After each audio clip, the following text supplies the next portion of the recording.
Assalamualaikum warahmatullahi wabarakatuh. Sebelumnya, perkenalkan nama saya Doni Saputra Sinaga dengan NIM 07.322.046. Di sini saya akan mempresentasikan ujian tengah semester yang telah saya buat dengan mata kuliah Teknologi Pemerawatan Batubara, dosen pengampu Pak Edi Jamal Tuateru. Nah, di sini ada daftar isinya yang saya buat, itu ada 6 judul. Yang pertama briket batubara, yang kedua kokas batubara, ketiga pembangkit listrik, keempat upgrade brown coal, kelima batubara cair, dan yang terakhir itu in situ gasification. Nah, masuk di pendahuluan di mana pada era kebutuhan energi global yang terus meningkat, penguatan batubara masih menjadi pilihan utama, terutama pada negara-negara industri berkembang. Namun, pada seringnya dengan tekanan lingkungan dan upaya penurunan emisi, berbagai teknologi realisasi batubara terus dikembangkan. Beberapa teknologi utama yang mendapat perhatian saat ini antara lain briket batubara, batubara kokas, pembangkit listrik tenaga uap atau PLTU, upgrade burn coal, batubara cair, serta in situ gasification. Masuk ke briket batubara, di briket ini adalah pengertiannya bahan bakar padat yang dibentuk dari serbuk batubara dengan atau tanpa penambahan biomasa atau biocair melalui pencetakan dengan tekanan tinggi dan perekat, misalnya itu molase, pati singkong, dan pati jarak. Karbonisasi awal pirolis pada suhu tinggi dapat meningkatkan kandungan karbon tetap dan nilai kalor. Nah, ini pembakaran briket batubaranya seperti ini yang telah dibakar. Adapun pemanfaatan dan aplikasi briket batubara sendiri yaitu ada 3. Yang pertama, sumber energi alternatif di mana dapat menggantikan bahan bakar padat tradisional seperti kayu dan batubara langsung. Kemudian, ramah lingkungan, co-firing batubara atau biomasa mengurangi emisi SO2 dan NOx serta menurunkan emisi CO2. Kemudian, efisiensi dan stabilitas pembakaran briket menghasilkan waktu nyala lebih statis yang efektif untuk pemanasan dalam pengelolaan energi. Baik, masuk ke materi batubara kokas, di mana batubara kokas ini atau disebut metallurgical coal adalah batubara bituminus dengan sifat khusus kandungan abu, kelembapan, dan kadar zat terbang rendah yang menghasilkan kokas berkekuatan tinggi. Prosesnya itu meliputi pemanasan tanpa oksigen hingga lebih besar 600 derajat Celcius untuk memisahkan zat-zat mudah menguap dan mempadatkan struktur kokas. Nah, ini gambar batubara kokas telah saya cantumkan. Baik, berikut pembuatan dan aplikasinya batubara kokas ini ada beberapa, yaitu sebagai bahan reduktor dalam peleburan besi dan baja. Kokas sendiri juga menghasilkan gas karbon monoksida atau CO yang mereduksi hematit menjadi besi cair di furnace. Penahan beban dan pori-pori di blast furnace. Struktur kokas yang menopang beban material dan atas memungkinkan aliran gas panas secara optimal. Bahan bakar intensif energi dengan pembakaran cepat, kokas terbakar lebih panas dan lebih bersih.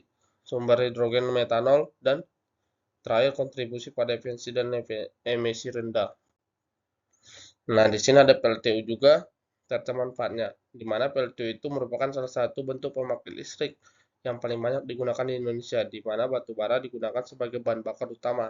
Di dalam PLTU sendiri, batu bara dibakar dalam boiler untuk menghasilkan uap bertekanan tinggi. Kemudian uap ini digunakan untuk memutar turbin yang terhubung dengan generator listrik. Batu bara juga dipilih karena ketersediaannya melimpah dan biaya operasional yang relatif lebih murah, seperti penggunaan teknologi seperti desulfurasi, elektrostatik, precator, dan co-firing juga udah mulai diterapkan untuk mengurangi dampak negatif dari pembakaran batu bara sendiri.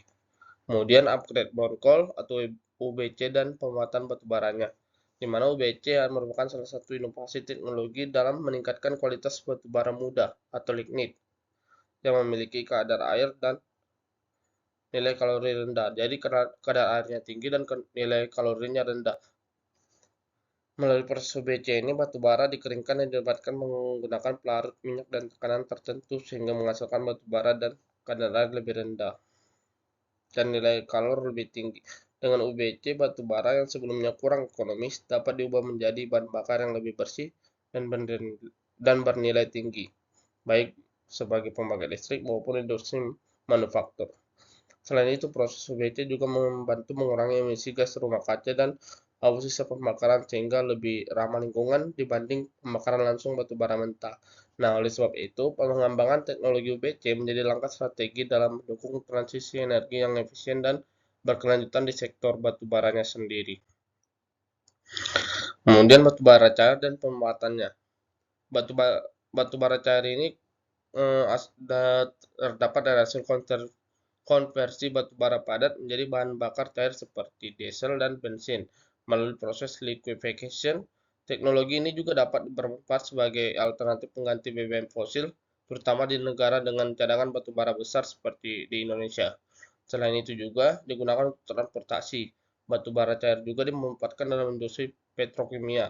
Namun, dalam proses ini juga membutuhkan energi besar dan berpotensi menimbulkan emisi, sehingga perlu pengelolaan lingkungan dan kajian AMDAL untuk mengurangi dampaknya.